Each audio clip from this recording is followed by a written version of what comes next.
Olá, prosseguindo no estudo do Livro dos Espíritos, de Allan Kardec, na terceira parte, As Leis Morais, estamos estudando o capítulo 10, Lei de Liberdade.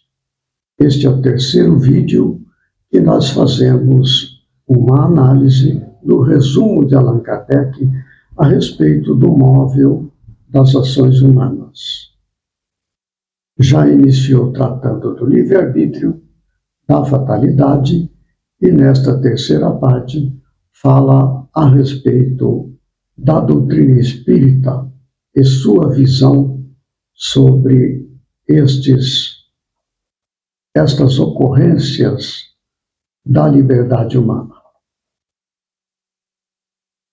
A doutrina espírita, diz Allan Kardec, admite no homem o livre-arbítrio em toda a sua plenitude. E se lhe diz que, praticando o mal, ele cede a uma sugestão estranha e má, em nada diminui a sua responsabilidade, pois lhe reconhece o poder de resistir, o que, evidentemente, lhe é muito mais fácil do que lutar contra a sua própria natureza.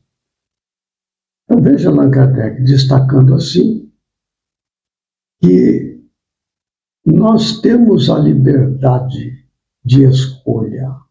Não é o caso de transferir esta responsabilidade, porque nós estamos aqui encarnados justamente para que tenhamos esta autonomia de escolha e, portanto, a responsabilidade, como assim ele comenta a seguir.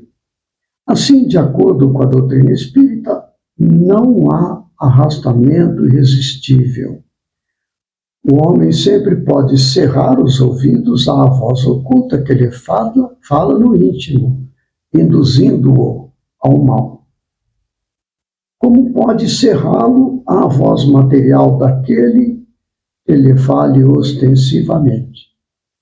Então, às vezes, nós transferimos a responsabilidade para espíritos que nos induzem através das sugestões mentais. Ou nós transferimos a responsabilidade para outra pessoa.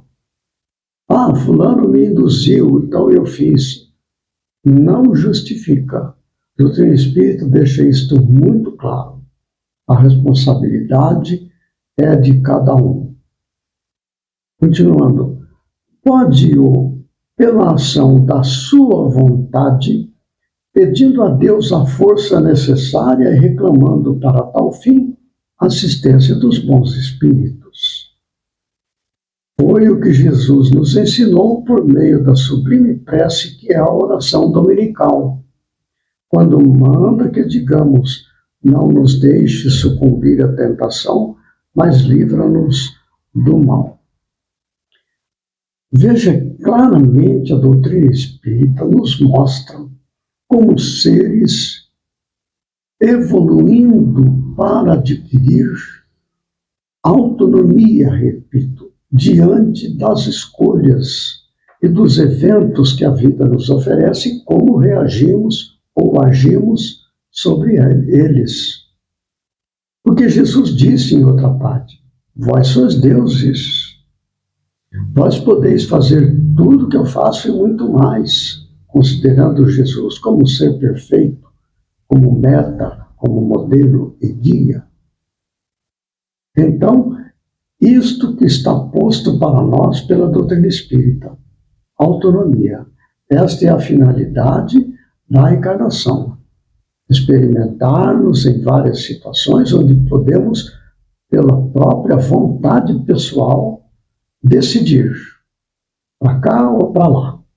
Não resolve essa ideia de transferir responsabilidade, porque aí nós não evoluímos, ficamos parados, não é?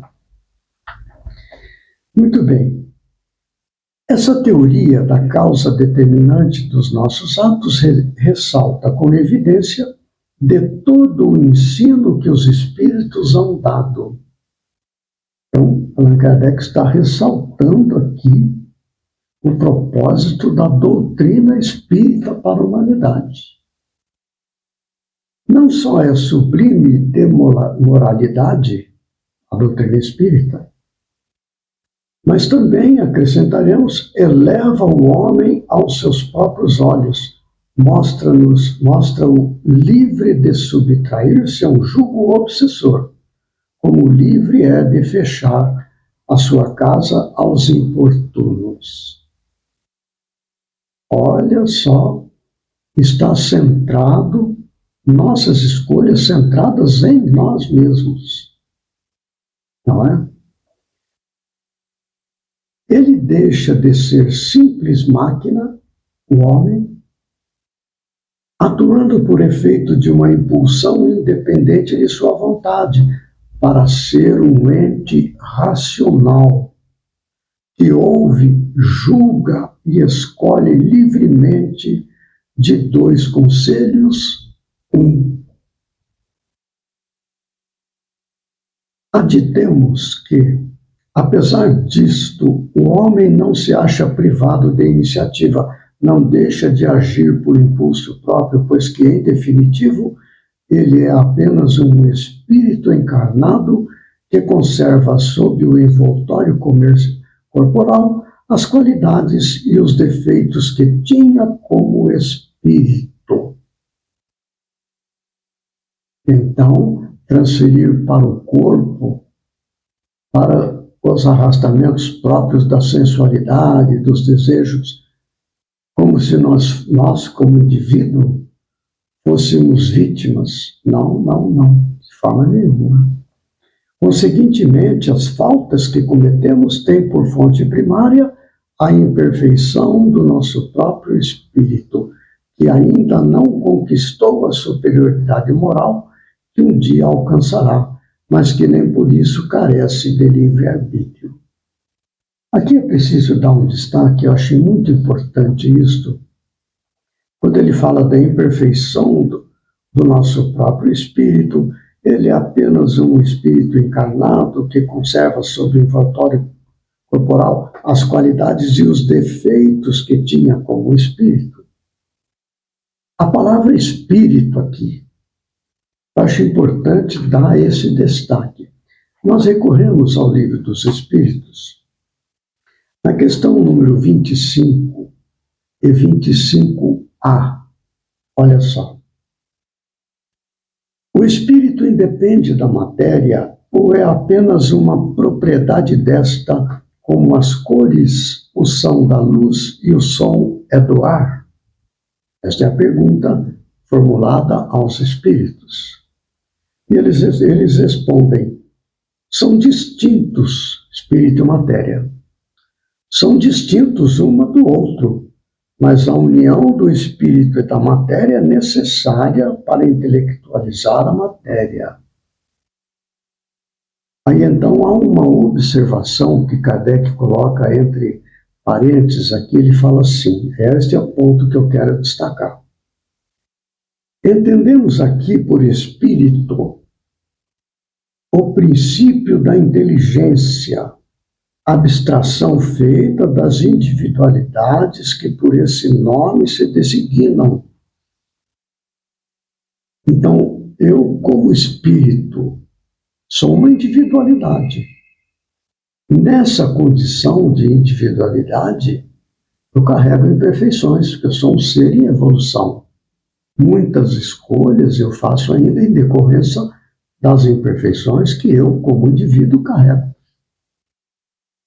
Mas, na origem da minha vontade, das minhas escolhas, há um ser que nós somos efetivamente, que também é denominado espírito.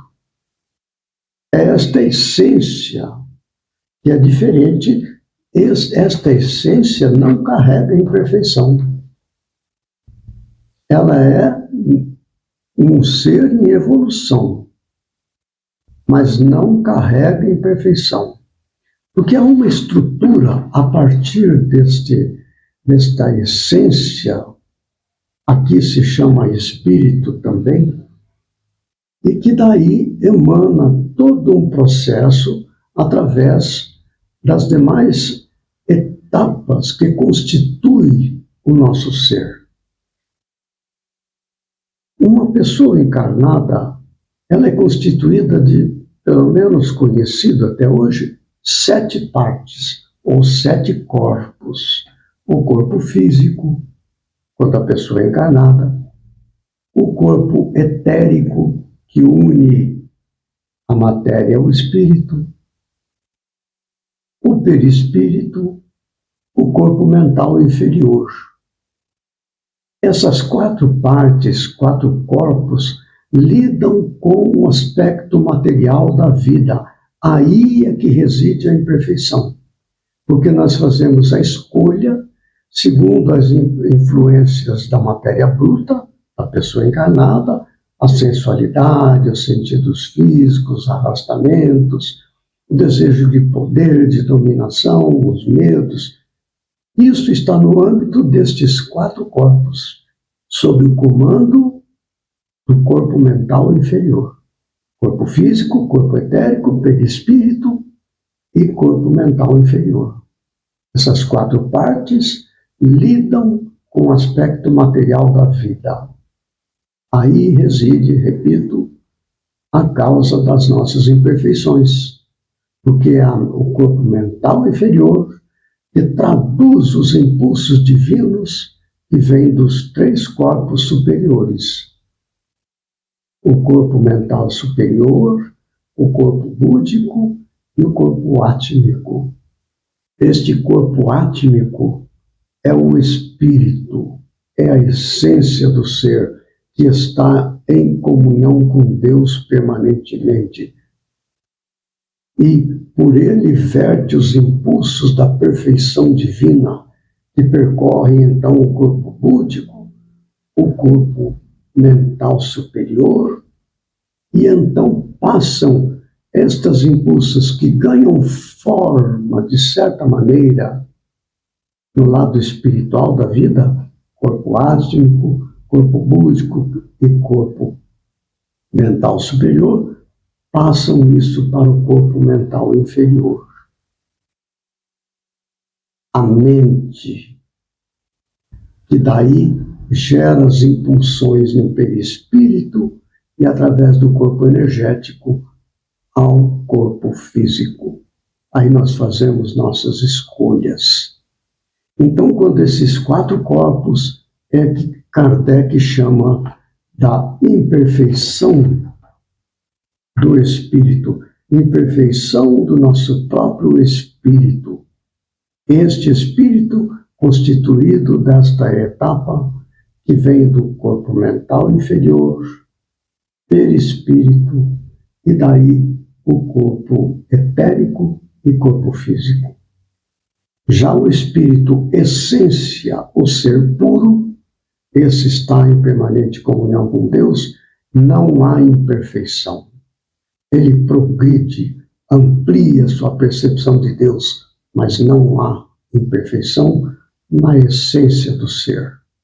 O que nos cabe é fazer com que o corpo mental inferior entre em comunhão com o corpo mental superior.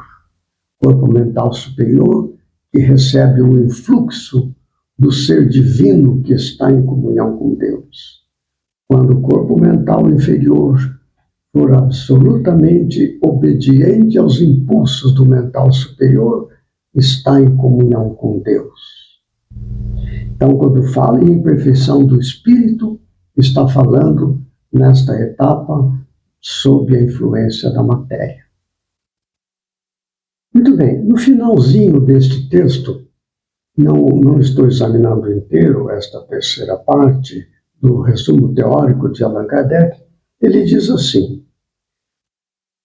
todos os espíritos, mais ou menos bons, quando encarnados, constituem a espécie humana. Como o nosso mundo é um dos menos adiantados, nele se conta maior número de espíritos maus do que de bons. Tal a razão porque aí vemos tanta perversidade. Passamos, pois, todos os esforços para que a este planeta não voltarmos após a presente estada.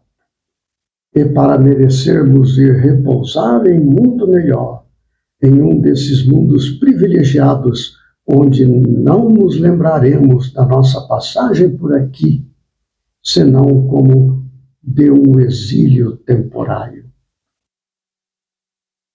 Aí está, que beleza. Resumo teórico do móvel das ações humanas. Allan Kardec faz esse resumo de uma maneira magistral, extraordinário, destacando a nossa necessidade pessoal mesmo, para auxiliar o corpo mental inferior a tomar as decisões consoante os impulsos que advêm do mental superior, o espírito puro que está em comunhão com Deus. Muito bem. No próximo vídeo, nós daremos início ao capítulo 11, Lei de Justiça, de Amor e de Caridade, com o tema Justiça e Direitos Naturais. Até lá, que Jesus nos ampare e fortaleça.